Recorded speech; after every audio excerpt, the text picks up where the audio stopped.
What are the hazards driving at night? What are the differences when you're driving in the dark? And will I be all right? I'm worried. Are my most frequently asked questions right now. So let's go night mode and answer them. I am driving. Let's turn that inside light on so you can see me a little bit better. I'm driving, it's nighttime. What's the time? It's 11:38 at night. What I want to do today, the intention of this video is to show you that driving at night is exactly the same as driving in the day. It just looks slightly different. The best way I can describe it is when you switch from light mode to dark mode on apps. It works the same, it behaves the same. Everything is the same, it just looks different. Driving at night is something that you're gonna have to do. At winter time, it gets dark at like ridiculous times, like 3 or 4 p.m. So driving at night, if you're driving home from work, it's going to be dark. Helpfully, when you're driving at night, the things that you need to see are lit up, with some exceptions, which I'll come on to in a second. So let's have a look. All of the cars ahead are lit up. When you go past signs, because they're reflective, look at that sign up ahead, the yellow one. My lights are reflecting off it and the light is bouncing back at me. So everything that you need to see is either lit up or reflective. Look at the number plate of that grey car on the left.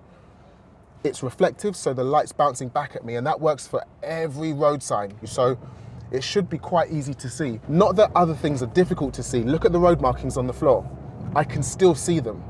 The street lights massively help. It does look different driving at night, but essentially it works exactly the same. Driving at night and on your own is going to be a new experience because it looks different, it is different, but essentially it's the same. So you shouldn't need to worry about it. I don't think it's really necessary to take a driving instructor and ask them to help you drive at night. A, driving lessons cost a lot of money, and B, I hope you can see that driving at night is pretty easy. It's the same, it just looks different. Hopefully you can see it on the camera, but when you're planning ahead in the daytime, you look to the end of the road. I can still see to the end of the road. Luckily, the roads in London are lit up by streetlights. If you're in an area that doesn't have streetlights though, then you're gonna do this. Full beam headlights, that's what they're there for. When you're driving on a road without street lighting and with no vehicles coming towards you, that's when you activate your main beam headlights. And if you're at night and you know that you're in the countryside, not in a major town or city, which is gonna have street lights literally everywhere, practice before you set off, turning on your dipped headlights and then pushing that left stalk away from you. That's how you activate your main beam lights. Left stalk away from you, turns them on. Just be mindful though, if a vehicle does come towards you, dip them. Dip your main beam headlights so that you don't then blind them. Practice that. It will be slightly disconcerting at first because you'll activate your main beam headlights and trust me, it works so well. It illuminates it like floodlights the entire road. I'm staying slow because I want to talk about this cyclist in a minute. It floodlights the whole road. So you can see everything 100, 200 meters away. But as soon as there's a vehicle coming towards you and you deactivate your main beam headlights on a road with no street lighting, your vision drops to like 20, 30, 40 meters away, however far your dipped headlights reach. And then you've got also a vehicle coming towards you. So you're definitely gonna slow down. You're gonna need to slow down. That's gonna be something more advanced. So you wouldn't do that for your first, second or third go. Definitely don't go on country roads, country lanes for your first, second or third go. That would be mental. Go on local area roads where you know the area, you know what's gonna come up next, you know the hazards that you're gonna come up against. Life is good. Let's talk about cyclists. I said everything that you need to see, look at this one as well, is lit up, for the exception of a few things. Cyclist is one of them. Yes, they are lit up, but because they've got different style lights, look at the lights that we're used to seeing. Car lights, really bright illuminating lights. Street lights, bright and illuminating. And traffic lights, they're deep, bold lights that you just cannot miss. And because your brain is working to spot those kind of lights, it's so easy to miss the lights of cyclists. Really, really easy. If you are a cyclist, I would recommend the only thing that I've noticed that's a really good light for cyclists is the flashing ones, because you just can't miss them. Look at that one coming up on the right. Now we're talking about cyclists, you're gonna spot them more easily, but if you are literally just driving, got the radio on, it's really hard to spot cyclists. Look at the difference between that cyclist that just passed and the motorbike that's coming up on the right, coming towards us. That is a really big, bright beam of a light.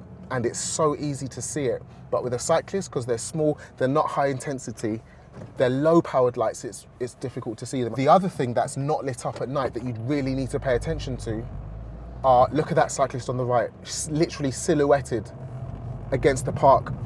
The other thing, look on the left, there's 2 pedestrians walking there.